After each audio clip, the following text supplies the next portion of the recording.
அம்மா உனக்காக இருக்கிற மாதிரி நீ அவங்களுக்காக இருக்கணும். மா எப்பவுமே அவங்களுக்கு நல்லதே நடக்கணும்னு நினைக்கணும். எனக்கு உன்னை ரொம்ப பிடிக்கும் அதித்தி. நம்ம ஆளுங்க தானே நம்மள இவ்ளோ தூரம் சப்போர்ட் பண்ணி கூட்டிட்டு வந்தாங்க. அவங்களுக்கு தெரியாதா அவங்களோட பெஸ்ட் ஹாலிடேஸ் நம்ம கூட தான்னு? GT Holidays, South India's #1 travel brand. Touring talks ரசிகர்களுக்கு வணக்கம். வாங்க லஞ்ச் நிகழ்ச்சிக்கு போகலாம்.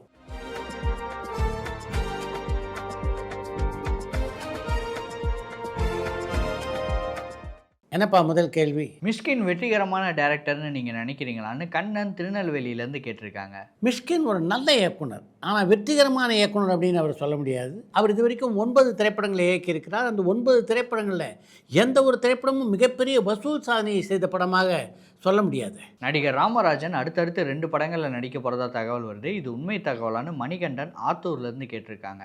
மக்கள் நாயகன் ராமராஜன் அடுத்தடுத்து 2 படங்களில் கதாநாயகனாக நடிக்கப் போகிறார் அப்படின்னு செய்திகள் வந்து கொண்டிருப்பது உண்மை. ஆனால் அப்படி ஒரு படம் உருவாவதாக தெரியல. One country one ticketing app அப்படிங்கிற முறையை கொண்டு வரதுக்கு முயற்சி செய்வாங்களான்னு கொழும்பு நகர்லேருந்து அதியன் கேட்டிருக்காங்க. One country one ticketing app அப்படின்ற முறையை கொண்டு வருவது அவ்வளவு எளிதான விஷயமாக எனக்கு தோணலை. டைரக்டர் சுசீந்திரன் இப்போ என்ன படங்கள் டைரக்ட் பண்ணிட்டு இருக்காரு? அவர் விஜய் ஆண்டனி வச்சு எடுத்த வள்ளிமயில் படம் என்ன ஆச்சுன்னு மதுரையிலேருந்து நைனா முகமது கேட்டிருக்காங்க.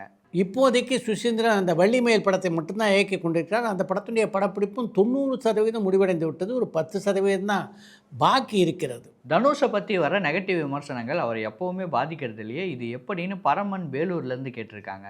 மிகப்பெரிய நடிகர்களை பொறுத்தவரையிலே இது போன்ற விமர்சனங்கள் அவங்களை பெரிதாக எப்போதுமே பாதிப்பதில்லை. புதுமை பெண், அவள் ஒரு தொடர்கதை, அவள் அப்படித்தான் போன்ற படங்களோட வரிசையில் தாய் கிழவி படத்துக்கும் மக்கள் இடம் தருவார்களான்னு பல்லவி ராமேஸ்வரத்துலேருந்து கேட்டிருக்காங்க. தாய் கிழவிக்கு மக்கள் ஏற்கனவே தங்களுடைய இதயங்களில் இடம் கொடுத்துட்டாங்க. ஆனால் தாய் கிழவி படத்தை பொறுத்த வரைக்கும் அந்த படத்தை புதுமை பெண், அவள் அப்படித்தான், அவள் ஒரு தொடர்கதை போன்ற படங்களோடு ஒப்பிட முடியாது. அந்த படங்களுடைய பாணி வேறு, தாய் கிழவி படத்துடைய பாணியும் கதையுமே வேறு. சிம்பு படம் முடிஞ்சதுக்கப்புறம் அஸ்வத் மாரிமுத்து ரஜினிக்கு சொன்ன கதையில் கமலை வச்சு படம் எடுக்க போகிறதா தகவல் வருது. இது உண்மையான குமார் சேலம்லேருந்து கேட்டிருக்காங்க.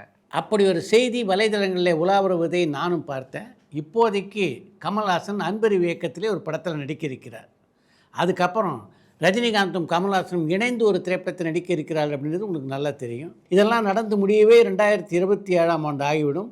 அதற்கு பின்னால் வேண்டுமானால் அஸ்வத் மாரிமுத்து இயக்கத்தில் கமல்ஹாசன் நடிக்கலாம், அதுக்கு வாய்ப்பு இருக்குது. ஆனால் இதுவரையிலே அதுக்கான பேச்சுவார்த்தைகள் எதுவும் நடந்ததாக தெரியல. ஜெயலலிதா நடித்த கடைசி படமான நதியை தேடி வந்த கடல் படத்தை இப்போ எங்கே பார்க்கலாம்னு குமார் சேலம்லேருந்து கேட்டிருக்காங்க. ஜெயலலிதாவுடைய கடைசி திரைப்படமான நதியை தேடி வந்த கடல் திரைப்படம் எந்த OTT தளத்திலும் இல்லை அப்படின்றது தான் உண்மை. யூடியூப் தளத்தில் அந்த படத்தை பார்க்க முடியல. அந்த படத்தினுடைய வீடியோ கேசட் யாராவது வைத்திருந்தால்தான் உண்டு. திருப்பூர் சுப்பிரமணியத்தால் எப்படி எல்லா ஹீரோக்களையும் விமர்சிக்க முடியுதுன்னு அஜய் ஒசூர்லேருந்து கேட்டிருக்காங்க. நடிகர்களை விமர்சிப்பதற்கு யார் தயங்குவாங்க?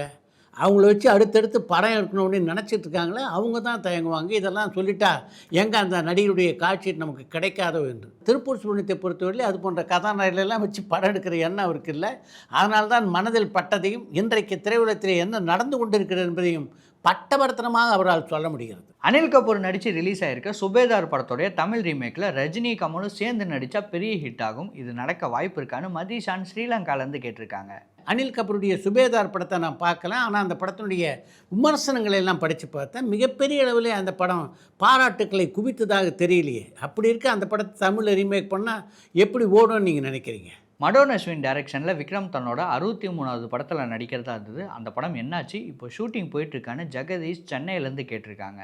விக்ரமை பொறுத்தவரையிலே அடுத்தவர் யார் இயக்கத்தை நடிக்க போகிறார், யாருடைய தயாரிப்பில் நடிக்க போகிறார் அப்படின்றதே இது வரைக்கும் வெளியாகலை. முதல்ல அந்த செய்திகள் வெளியானால் தான் அடுத்தடுத்து விக்ரம் யாரோடு பணியாற்றி இருக்கிறார் அப்படின்றத பற்றி நமக்கு தெரிய வரும்.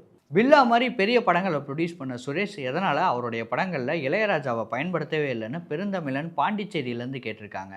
அவருடைய தயாரிப்பிலே தியாகம் அப்படின்ற படத்துக்கு இளையராஜா இசையமைத்திருக்கிறார். ரஜினி, கமல், விஜய், அஜித் இவங்க 4 பேர் படங்களில் இளையராஜா யாருடைய படங்களுக்கு அதிக முறை மியூசிக் பண்ணியிருக்காருன்னு கண்ணன் திருநெல்வேலியிலேருந்து கேட்டிருக்காங்க. இளையராஜா மிக அதிகமான படங்களில் இணைந்து பணியாற்றியதுன்னா அது சூப்பர் ஸ்டார் ரஜினிகாந்தோடு தான். 1977 வெளியான போனா ஒரு கேள்விக்குறி படத்திலிருந்து 1994 வெளியான வீரா திரைப்படம் வரைக்கும் ஏறக்குறைய 53 திரைப்படங்களில் ரஜினிகாந்தோடு இணைந்து பணியாற்றியிருக்கிறார் இளையராஜா. ரஜினியோடு ஒப்பிட்டால் கமல்ஹாசனோடு பணியாற்றிய படங்களுடைய எண்ணிக்கை கொஞ்சம் குறைவு தான். அவரோடு 46 திரைப்படங்களில் பணியாற்றியிருக்கிறார். அவர் 16 வயது நிலை படத்தில் தான் முதல் முறையாக கமல்ஹாசனுக்கு இசையமைக்க தொடங்கினார் இளையராஜா. அந்த பந்தம் பந்தம் மும்பை எக்ஸ்பிரஸ் வரையிலே நீடித்தது. விஜய், அஜித் ஆகிய இருவர்கள் விஜய்க்காவது ஒரு 6 படங்களுக்கு இளையராஜா இசையமைத்திருக்கிறார். அஜித்தை பொறுத்த வரைக்கும் இளையராஜா இசையமைத்தது ஒரே ஒரு திரைப்படம் தான். அந்த திரைப்படம் ரமேஷ் கண்ணாவுடைய இயக்கத்திலே உருவான தொடரும் என்ற திரைப்படம். துருவங்கள் 16 படத்தை டைரக்ட் பண்ண கார்த்திக் நரேன் இப்போ எந்த பட வாய்ப்பும் இல்லாமல் இருக்கார். அவர் எந்த இடத்துல சறுக்க தொடங்கினார்னு முத்து நாமக்கல்லேருந்து கேட்டிருக்காங்க. சத்யஜோதி நிறுவனத்திலே தனுஷ் கதாநாயகன் நடித்த மாறன் அப்படின்ற திரைப்படத்தை கார்த்திக் நரேன் இயக்கியிருந்தார். அந்த படம் வெற்றி படமாக அமைந்திருந்தால் நிச்சயமாக தொடர்ந்து அவருக்கு வாய்ப்புகள் வந்திருக்கும். அந்த படம் மிகப்பெரிய தோல்வி படமாக அமைந்ததன் காரணமாகத்தான் அவருக்கு வாய்ப்புகள் வரவில்லை. நடிகை சௌகார் ஜானகி எத்தனை படங்களில் நடிச்சிருக்காங்க, அவங்க இப்போ எங்கே இருக்காங்க, அவங்கள பற்றி ஏதாவது சுவாரஸ்ய தகவல் சொல்ல முடியுமான்னு சிதம்பரத்துலேருந்து வெங்கடேசன் கேட்டிருக்காங்க. சௌகார் ஜானகி பல 100 படங்கள் நடிச்சிருக்காங்க. அவங்கள பொறுத்த வரைக்கும் ஒரு மிகப்பெரிய சாதனை பெண்மணி என்று தான் சொல்ல வேண்டும். பள்ளிக்கே செல்லக்கூடிய வாய்ப்பு அவர் கிடைக்கல. ஆனால் இன்றைக்கி அவர் பேசுகிற ஆங்கிலத்தை கேட்டால் அமெரிக்கர்கள் கூட வியந்து போவார்கள். அந்த அளவுக்கு மிக அழகான ஆங்கிலத்தை பேசக்கூடிய அளவுக்கு தன்னுடைய தகுதியை வளர்த்து கொண்டிருக்கிறார். இதுக்கெல்லாம் காரணம் என்னென்னா, எந்த தொழிலானாலும் எந்த முயற்சியானாலும் அவருக்கு இருக்கிற அந்த அர்ப்பணிப்பு தான். தன்னுடைய கைக்குழந்தையோடு முதலாக சினிமாவில் நடிக்க வந்தவர் தமிழ், தெலுங்கு, கன்னடம், மலையாளம் ஆகிய 4 மொழிகளில் எப்படிப்பட்ட சாதனைகளை எல்லாம் செய்தார் என்பது நீங்கள் அறிந்த விஷயம். இன்றைக்கும் அவங்க வீட்டுக்கு நீங்கள் போனீங்கன்னா அவருடைய கையால் சமைச்சு பரிமாறுவது தான் சௌகார் ஜானுடைய ஸ்பெஷாலிட்டி.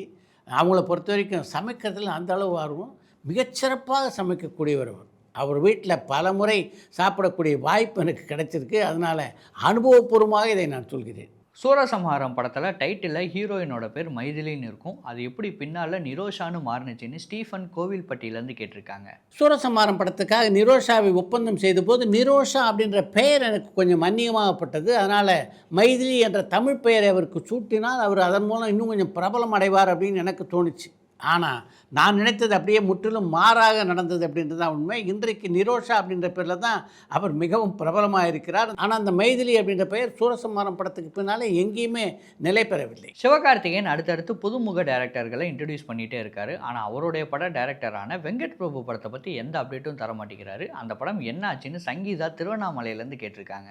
சிவகார்த்திகேயனை பத்திரிகையாளர்களுடைய சந்திப்பிலே சந்திக்கின்ற நிருபர்கள் வெங்கட் பிரபு படத்தை பற்றி அப்டேட் கேட்டிருந்தால் நிச்சயமாக அவர் அதை பற்றி சொல்லியிருப்பார். சொல்லாமல்லாம் இருக்க மாட்டார் சிவகார்த்திகேயன். ஜெயலலிதா திருமணம் செய்யாமல் இருந்ததுக்கு முக்கிய காரணம் என்னன்னு பூஜா சேலம்லேருந்து கேட்டிருக்காங்க. ஜெயலலிதா திருமணம் செய்து கொள்ளாததுக்கு முக்கியமான காரணம், திருமணம் செய்து கொள்ளுகின்ற அளவிலே அவருக்கு ஒரு சரியான ஆண்மகன் அமையாதது தான்.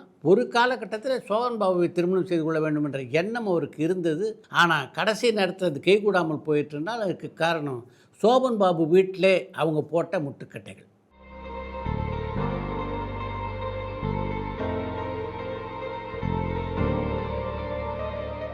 மக்களாட்சி படத்தில் தமிழ் நடிகர்கள் யாருமே நடிக்க மாட்டேன்னு சொன்னாங்களாமே, இது உண்மையான? சிதம்பரத்துலேருந்து வெங்கடேஸ்வரன் கேட்டிருக்காங்க. மக்களாட்சியினுடைய கதைக்களம் எப்படிப்பட்டது அப்படின்றது உங்களுக்கு நல்லா தெரியும். அந்த காலத்திலும் சரி இந்த காலத்திலும் சரி அரசியல் சம்பந்தப்பட்ட படங்கள் நடிப்பதற்கு நடிகர்களுக்கு ஒரு தயக்கம் இருக்குது அப்படின்றது உண்மைதான். அடுத்து இன்று ஒரு தகவல். புரட்சித் தலைவர் எம்ஜிஆர் மறைந்து பல ஆண்டுகள் ஆகிவிட்டன. ஆனாலும் மக்கள் மனதிலே இன்று வரை வாழ்ந்து கொண்டிருக்கின்ற ஒரு தலைவர் அவர். அவர் திரைப்படங்களில் நடித்து கொண்டிருந்த காலகட்டத்தில் அவருக்கும் மக்களுக்கும் இடையே எப்படிப்பட்ட அன்பும் உறவும் இருந்தது என்பதற்கு எடுத்துக்காட்டாக ஒரு சம்பவத்தை தான் இன்றைய நிகழ்ச்சியிலே நான் பதிவு செய்ய இருக்கிறேன். எம்ஜிஆர் நடித்த மாட்டுக்காரவலன் படத்தினுடைய படப்பிடிப்பு வைகை அணையில் நடைபெற்ற போது அந்த படப்பிடிப்பை பார்க்க ஆயிரக்கணக்கான மக்கள் கூடியிருந்தார். அந்த இடத்தில் இருந்த எல்லா கட்டுப்பாடுகளையும் மீறி ஒரு பெண்மணி எம்ஜிஆரை சந்திக்க வந்தார். அவரை பார்ப்பதற்கே எம்ஜிஆருக்கு பரிதாபமாக இருந்தது. அந்த அம்மா முகம் பூரா வேர்வை துளிகள். முதல்ல முகத்தை தொடச்சிக்கங்கம்மா என்று சொன்ன எம்ஜிஆர் பக்கத்தில் இருந்த உதவியாளரை கூப்பிட்டு அந்த பெண்மணிக்கு ஒரு கூல்ட்ரிங்கை கொடுக்க சொன்னார். அந்த அம்மா கூல்ட்ரிங்க்லாம் குடித்து முடித்த உடனே உங்கள் பிள்ளைங்கள்லாம் என்னம்மா பண்ணுறாங்க என்று எம்ஜிஆர் அந்த பெண்மணியை பார்த்து கேட்க, எனக்கு 2 பிள்ளைங்க ஐயா, ஒருத்தர் பட்டாளத்தில் இருக்கார், இன்னொருத்தர் சினிமாவில் இருக்கார் என்றார் அந்த பெண்மணி. சினிமாவிலா என்று ஆச்சரியத்துடன் கேட்டார் எம்ஜிஆர். ஏன்னா சினிமாவில் இருந்தால் நமக்கு நிச்சயமாக தெரிஞ்சிருக்குமே என்ற எண்ணம் காரணமாகத்தான் அப்படி ஒரு கேள்வி அவரிடமிருந்து பிறந்தது. சரி, சினிமாவில் இருக்க ஒரு பேர் என்ன, சினிமாவில் என்ன பண்ணுறார் அப்படின்னு அந்த அம்மாவை பார்த்து எம்ஜிஆர் கேட்டபோது அந்த அம்மா சொன்ன பதில் எம்ஜிஆரே வியப்பில் ஆழ்த்தியது என்பதுதான் உண்மை. சினிமாவில் இருக்க என் பிள்ளை வேறு யாரும் இல்லையா, நீ தான், நான் பெறாத பிள்ளை என்று அந்த அம்மா சொன்னபோது எம்ஜிஆராலேயே அவருடைய கண்களிலே கசிந்த கண்ணீரை கட்டுப்படுத்த முடியல. எம்ஜிஆரை பெறாத மகனாக போற்றிய தாய்மார்கள் அன்றைக்கு மட்டும் இல்லை, இன்றைக்கும் லட்சக்கணக்கிலே இருக்கிறார்கள் என்பதுதான் உண்மை.